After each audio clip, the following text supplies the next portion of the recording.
Ladies and gentlemen, welcome to MTG Traders. My name is Taryn, and this is Blue-White God-Pharaoh's Gift.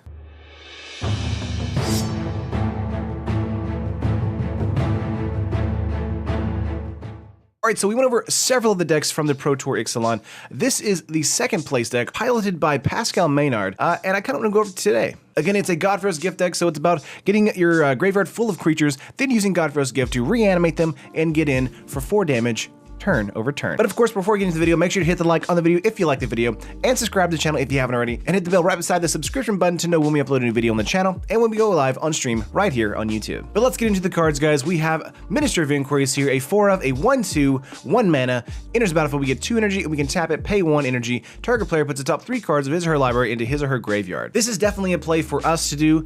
We want to be self-milling ourselves to get creatures into our graveyard, so we can use God-Pharaoh's Gift to reanimate them and bring them back later in the game. Again, that is the complete goal of the deck, so Minister of Inquiries is a definite turn 1 play for us, and just fantastic overall. But moving on from the Minister, we have 4 Sacred Cat, a 1 mana 1/1 lifelinker with Embalm for 1. So again, this is a great 1 mana or turn 1 blocker for us that can actually get us some life back, 1 point of life back, and it can also be a great way to reanimate, make a 4/4 lifelinker in the mid to late game as well. So if we don't need it for that, we can always just use the Embalm trigger again, just to make a 1/1 cat that can block as well. Life gain is incredibly important in this format, and Sacred Cat really helps us kind of get there in the mid to late game. But moving on from Sacred Cat, we have 4 Champion of Wits, a 3 mana 2/1 Naga Wizard, and when it enters the battlefield, we draw cards equal to its power, and if we do, we discard 2 cards. So Eternalize has for 7, but of course, if we have God-Pharaoh's Gift out, we can reanimate it from the graveyard as a 4/4, draw 4 cards, discard 2. Champion of Wits is kind of a card that's like meant to die once you cast it, so it's one of those cards where you get it out, you get the card draw ability, you discard some cards in the graveyard, hopefully filling it up with either a God-Pharaoh's Gift or a creature,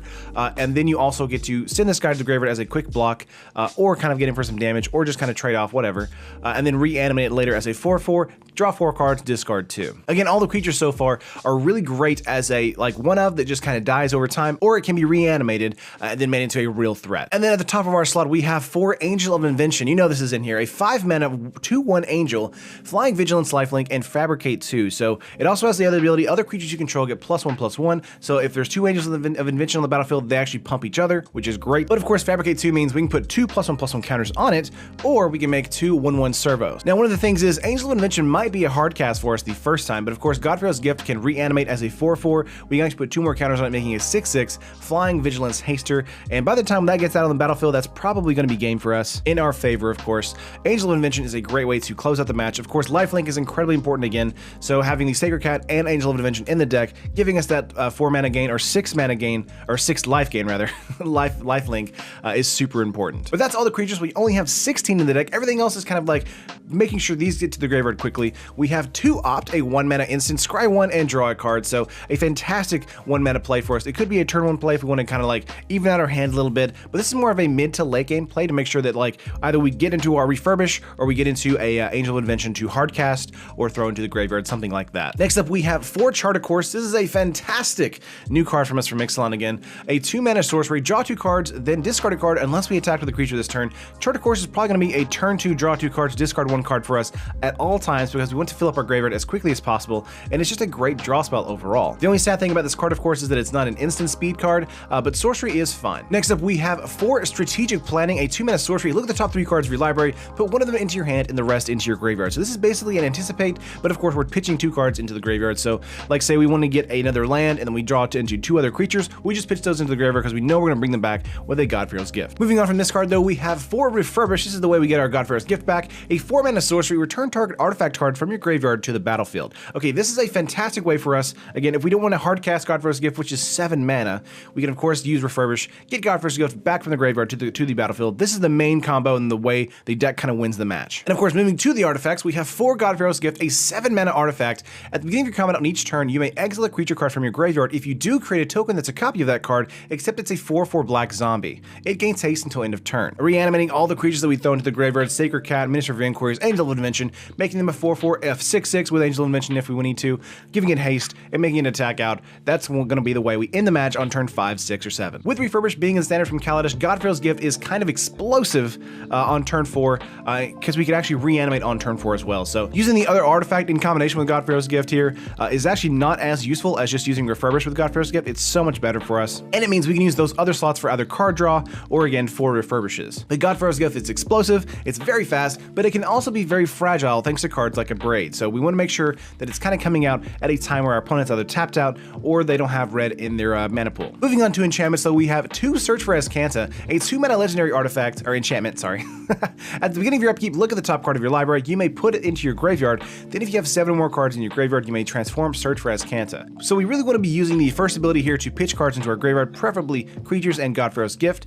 And then when it flips, we can actually search for a non-creature spell, which would either be a refurbish or some other instant or sorcery spell, put it into our hand, and then cast it out the following turn. Of course, Search for Azcanta also gives us 1 blue mana to tap for as well, because it does flip into a land, so that's a very good way to either hard cast an Angel of Invention or a God-Pharaoh's Gift too. And the last 2 cards in the main board for us, we have 2 Cast Out, a 4-mana instant with Flash. When it enters the battlefield, of course, we exile target non-land permanent an opponent controls until Cast Out leaves the battlefield. It also has cycling for 1 white mana. I actually kind of have like a problem with Cast Out over Ixalan's Binding here, but I mean, I kind of see where they're coming from as far as Pascal Maynard's build. I feel like Ixalan's Binding is a little bit better though for us against the Scarab God matchup, against any kind of aggressive matchup, but against a control matchup with Scarab God, of course, Cast Out might be a bit better because we'll be racing against them with God-Pharaoh's Gift. So I think Cast Out might actually be a little bit better as far as edging out that particular matchup, but I do think Ixalan's Binding overall is a better card than Cast Out. It's just that Flash on Cast Out makes it so much better as far as going up against a control matchup. But that is it for all the cards in the main board. Let's go over lands. We have 4 Glacial Fortress. Of course, this is a buddy land that taps for white or blue. We have 2 Ipnu Rivulet. So this is a card that actually we can pay 1 blue or 1 life and get 1 blue mana, or we can pay 2 and sack it. We can then pitch 4 cards into our own graveyard or our opponent's graveyard, but we're going to want to do it to ourselves to mill some cards in the graveyard. It's a fantastic way to fill our graveyard up really quickly, and again, just making sure that we kind of curve out on our mana curve since there are only 22 lands in the deck. Next up, we have 3 Irrigated Farmlands. This is just a tap land that comes to the battlefield, can tap for white or blue, but it can also be cycled for 2 colorless mana. So if we're getting into a lot of mana, this gives me a great card for us to cycle away. Then we have 7 islands and 6 plains, and that is the full 60. Basically, the deck is going to make sure that we get our graveyard full of creatures, full of cards, then throw a God-Pharaoh's Gift into the graveyard, then use Refurbish to bring it back onto the battlefield, then animate a Angel of Invention and swing it for 6 2 or 3 times, and that should close out the match for us. But let's say we're up against a heavy control strategy or a heavy aggro strategy or heavy creature-based strategy. What can we do? Let's go to the sideboard. In the sideboard, we have 1 Hostile Desert. This can be a sacrifice trigger for us for the Ipnu Rivulet if we need it, but it can also be a 3/4 if we need it as well to kind of get in turn over turn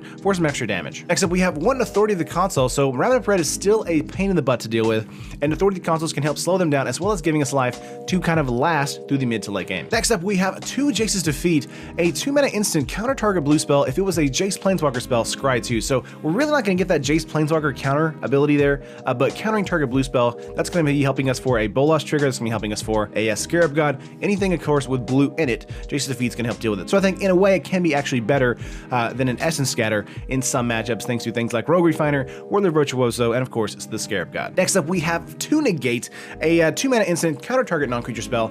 Fantastic way to kind of get rid of an Abrade, fantastic way to get rid of a board wipe, things like that. Negate is just an overall great card for us.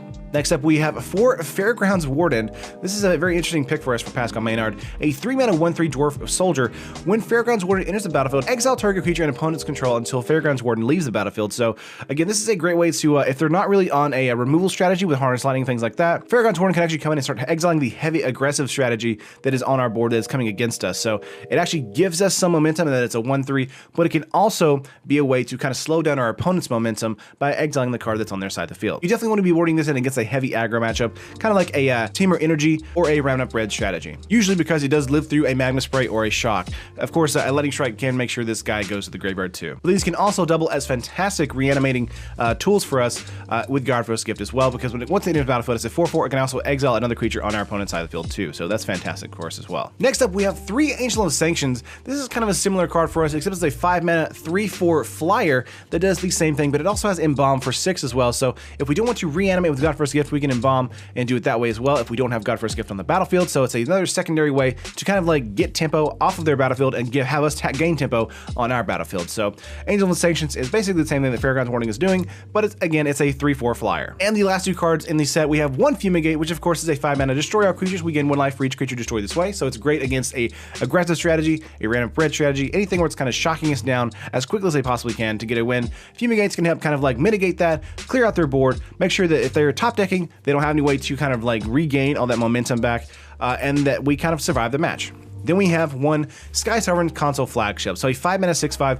Of course, when it enters the battlefield, we actually can do 3 damage to target creature or planeswalker and opponent controls, and it has crew for 3. So if we have anything that's reanimated with the God-Pharaoh's Gift, we can actually reanimate this, swing out for 6/5, and also ping something else again for 3 damage. Sky Sovereign is basically one of those cards that if they're doing a lot of removal for us on a God-Pharaoh's Gift strategy, a Sky Sovereign might be coming in to say, okay, well, you're removing all of our God-Pharaoh's Gift. Here's another place you can actually burn a removal spell like an Abrade on a Sky Sovereign for us. Or when it comes into the battlefield, we can just make sure to ping down some creatures on an aggressive strategy and get in turn over turn with a 6/5 flyer. But that is the full deck, guys. Let's go to the layout here. On MTG Traders, this is coming to a decent 95 tickets for a standard deck that did second in the Pro Tour. It's actually a lot cheaper than I initially thought it was, which is surprising to me. But overall, the deck is, again, getting out the Administrative Inquiries or Sacred Cat on turn 1.